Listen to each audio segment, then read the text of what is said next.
Hi hello എൻ്റെ കൂട്ടുകാരെ, ഇന്ന് ഞാൻ വന്നേക്കുന്ന ഒരു മീൻ മുട്ടയായിട്ടാണ്. മീൻ മുട്ട എന്ന് പറയുമ്പം മീനിൻ്റെ പരു.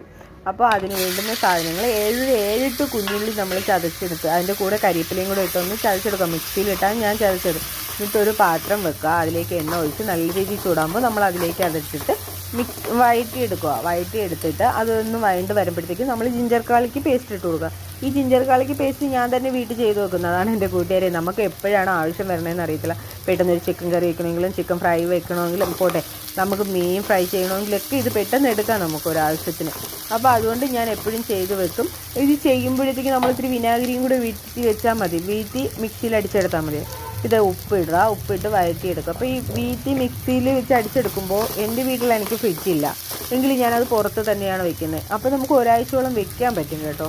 അതുകൊണ്ടാണ് ഞാൻ പറഞ്ഞു തരുന്നത്. പിന്നെ ഇതാ ഈ വറ്റൽമുളക് ഞാൻ വീട്ടിൽ തന്നെ പൊടിച്ച് സൂക്ഷിക്കുന്ന സാധനമാണ്. ഒരുപാട് അങ്ങ് പൊടിക്കാതെ നമുക്ക് ഈ പരുവത്തിൽ പൊടിച്ചെടുത്ത് കുക്ക് ചെയ്യുമ്പോഴൊക്കെ ചെറിയ വെറൈറ്റി ഐറ്റങ്ങളൊക്കെ നമ്മൾ കുക്ക് ചെയ്യുമ്പോൾ ഇത് ആഡ് ചെയ്ത് കഴിഞ്ഞാൽ സൂപ്പർ ടേസ്റ്റാണ് കേട്ടോ. അപ്പം നിങ്ങൾ ഇതിങ്ങനെ ചെയ്ത് നോക്കണം. ഇനി ആ വറ്റൽമുളക് ഞാൻ അതിലോട്ട് ഇട്ടിട്ടുണ്ട്.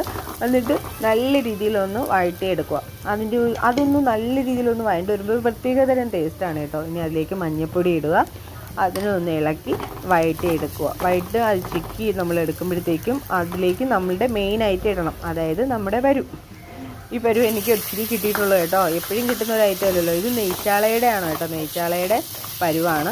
ഇത് വേണമെങ്കിൽ നമുക്ക് വേറെ വേവിച്ചെടുത്തതിന് ശേഷം ഇതിലോട്ട് ആഡ് ചെയ്യാം. അപ്പോൾ ഇതാ ഞാൻ ഈ കരിവേപ്പിലയും കുഞ്ഞുള്ളിയും കൂടെ ചതച്ചെടുത്ത മിക്സിയിൽ കുറച്ച് വെള്ളം വീഴ്ത്തിയിട്ട് ഞാൻ ഇതിലോട്ട് ഒഴിക്കുന്നതാണ് കേട്ടോ. കുറച്ച് വെള്ളം മതി. അപ്പോൾ നമ്മൾ ഒരുപാട് ഇളക്കരുത്, കാരണം പരു പൊട്ടിപ്പോവും. അതുകൊണ്ട് ജസ്റ്റ് ഒന്ന് ഇളക്കിയിട്ട് അത് ചെറിയ തീയിലൊന്ന് നമ്മൾ അടപ്പുകൊണ്ട് അടച്ച് വെച്ച് വേവിക്കണം കേട്ടോ.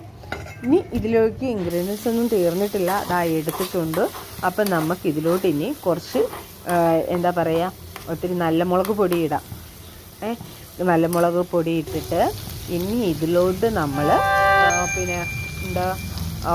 ഗരം മസാല ചേർക്കുന്നുണ്ട്.